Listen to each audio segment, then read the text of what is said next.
Hello, everybody. So the question today is Sam Harris a phrenologist? So essentially, phrenology is a way to determine a person's intelligence based on the shape of his or her skull. Now, what is Sam Harris doing? He's propagating the idea that the color of your skin is a determinant of your intelligence. He's not saying it's based on some 18th century idea of your intelligence being linked to the shape of your skull. Oh no, he's using the more sophisticated late 20th century idea that your intelligence is linked to the amount of melanin in your skin. The question I'm trying to answer in this video is really, what the fuck is the difference? Now, the reason I'm making this video is for the good white folk, people who are not racist, but who still might find this idea compelling. For instance, why is it that our skin colors can be different as a group, but our intelligence cannot? On the surface, this can seem like a legitimate question, even to non-racist people. These are the nice folks for whom I'm making this video.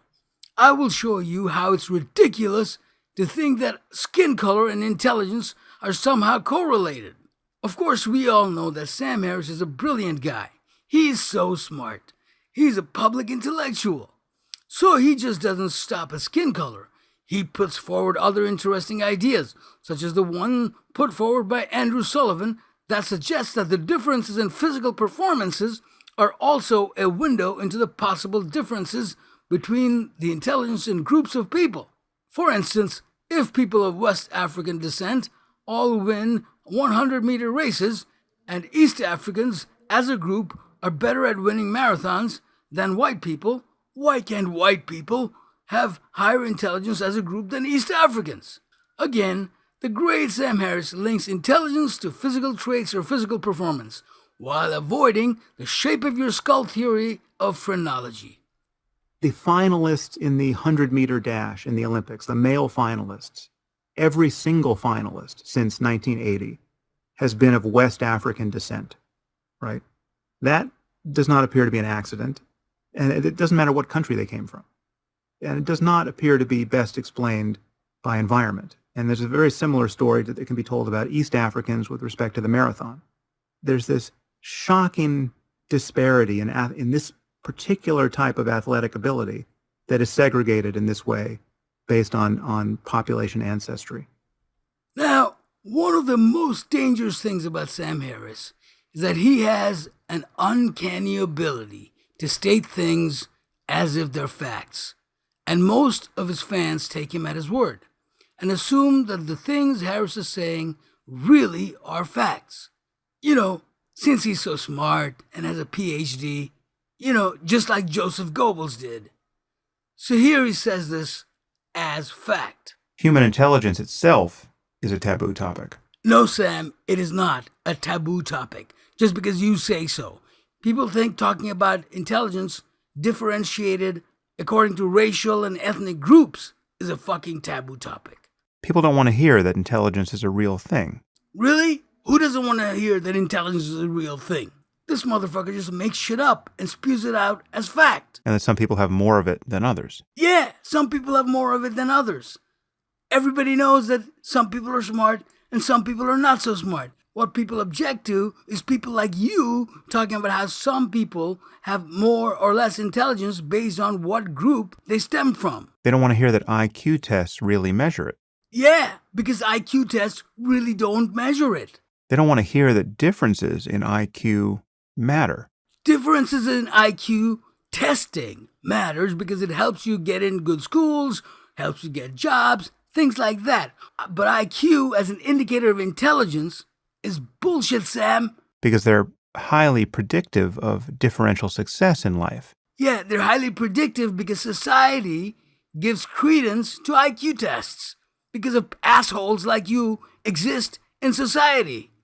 And not just for things like educational attainment and wealth, but for things like out-of-wedlock birth and mortality. Fuck you. People don't want to hear that a person's intelligence is in large measure due to his or her genes. You motherfucker. You just stated that shit like it's a fact. And that there seems to be very little we can do environmentally to increase a person's intelligence. Yeah, very little you can do. And I'm Sam Harris, and I'm telling you because, it's a fucking fact. Even in childhood. It's not that the environment doesn't matter, but genes appear to be 50 to 80% of the story. He just said that like it's a fucking fact. Genes appear to be 50 to 80% of the story. You motherfucker. People don't want to hear this. Yeah, people don't want to hear this because it's bullshit. And they certainly don't want to hear that average IQ differs across races and ethnic groups. Because, they're fucking SJWs and whatnot. Now, for better or worse, these are all facts. You hear that shit? For better or for worse, these are all facts. He knows. Sam Harris. I get so mad listening to this asshole. In fact, there is almost nothing in psychological science for which there is more evidence than these claims. Unbelievable. He just continues to talk and say things like they are facts. It's just unbelievably irritating. About IQ, about the validity of testing for it, about its importance in the real world, about its heritability, and about its differential expression in different populations. What he's suggesting is that scientists who study intelligence and general intelligence or IQ test performance mostly all agree that your intelligence is 50 to 80% heritable and immutable, and therefore environment has little to no effect on your intelligence. By the way, almost anything can be found to be heritable. Apparently, whether you get divorced or not is also heritable. Look at this brilliant piece. Is there a gene for divorce? In a landmark study in this area from the early 1990s, researchers estimated the heritability of divorce to be about 50%. Now, who wrote this? Oh, some psychologist. You know what? I bet I can prove that if your parents like eating rice, you're also going to like eating rice because it's heritable. Whether it has anything to do with whether you live in Japan or Indonesia or China, where everybody eats rice, is irrelevant. What's important, according to landmark studies by psychologists, is that it's heritable. And if your parents got married and had you, chances are you're also going to get married and have some other fucking kid. Because marriage, just like divorce, is also heritable. Fucking everything is heritable. And just for your information, Sam Harris has a PhD in neuroscience, otherwise known as glorified psychology. Anyway, back to Sam Harris and phrenology. So what he is suggesting is that since your skin color is immutable, and since your height is 50 to 80% heritable, your brain works in a similar way. What he's suggesting is that since your skin color can be different as a group, your lungs also perform differently as a group. Your liver, your kidneys, your stomach, they all function differently as a group. There's no mutability based on what you eat, drink, or breathe. While your skin color is immutable, Harris and Murray never talk about the fact that your skin size is mutable. Your intelligence is immutable because the color of your skin is immutable. The size of your stomach depends on how much you eat and is mutable. Your liver can adjust to what you eat or drink and function differently, but your intelligence is still immutable. Just because the color of your skin is immutable, the size of your skin may be mutable, but the mutability of your brain is linked to the immutable color of your skin. So if you're black, fuck you. How they know this, I have no idea. But that's what these guys are saying. If your race is immutable, your intelligence is immutable. There is, based on the ancestry of all the 7 billion human beings that currently exist, there are differences among groups. I mean, the fact that you can look at someone, and the fact that you can look at me and know that I'm not Korean just by looking at me is a sign of my genetic ancestry. So what Harris is saying here is that since you can look at my face and know that I'm not Korean, means there's some observable difference between a Korean and myself. And therefore, because the Korean looks differently from me, a beautiful white man, that means that if you were to cut open a Korean and cut open a white man, you'd be like, oh, look, that's a fucking Korean liver. And that's a fucking white man liver. Oh, look, That's a fucking Korean kidney. That's a fucking white man kidney. So what Sam Harris is saying is that when you go to the doctor and say, hey, doctor, I need a fucking kidney transplant, the doctor says, well, are you fucking Korean? Because if you're not getting our Korean kidneys, because that's how we determine whether you're a good match for our fucking donor kidneys. We don't determine it based on blood type or what kind of antigens you have in your cells. We just ask, is this motherfucking guy a Korean? Well, if he's not gonna get our fucking Korean kidneys. That is what Charles Murray and Sam Harris and people like them are saying. They're essentially saying, hey, look, there's a physical difference, so that means everything inside you is also fucking different and functions differently, including your fucking brain. And they call it science. Now I'm gonna share two personal stories, okay? First one is about the mutability of my liver, and the second one is about the mutability of my brain. When I first drank alcohol, I had an allergic reaction. I went to the doctor, and when she realized that it was the first time I had had alcohol, she said, well, your liver is not used to alcohol, and therefore you had this allergic reaction. So you should stop drinking alcohol. As a college student at the time, I did not heed her advice, of course, and drank alcohol with abandon every weekend. But my liver began to get used to the alcohol and became more efficient at breaking down the alcohol molecules, and slowly but surely my allergic reaction began to lessen and then disappeared completely. Now I can drink with no allergic reaction because my liver mutated and got used to the alcohol molecules and learned how to break it down.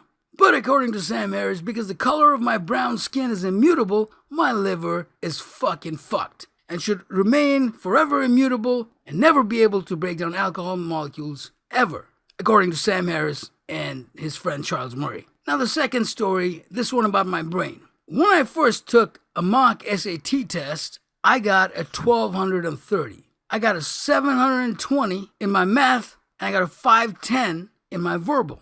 Now, I'm not saying 1230 is a terrible score, but it's really not that good if you want to get into good colleges in the US. So I thought that the chances of me getting into a good college were dead. So I bought an SAT study guide and a book on how to improve your vocabulary. And for the next 2 months, I did nothing but walk around with flashcards and learn new words in English every day and write sentences with these new words. I did this nonstop for 2 months. And when I took my actual SAT test, I got an 800 in math and a 720 in verbal. So I had, in my mock test, 2 months prior to my real test, I had a 1230. And in my real test, I got a 1520. So I got a 290-point difference just by studying incessantly for 2 months for the SATs.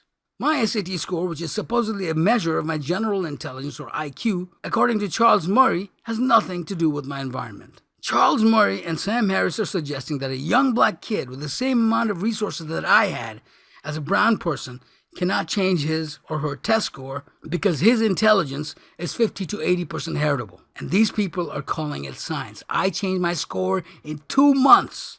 And these people are saying that IQ tests and SAT scores are measures of people's intelligence, and they're calling it science. Malcolm X memorized the fucking dictionary in prison.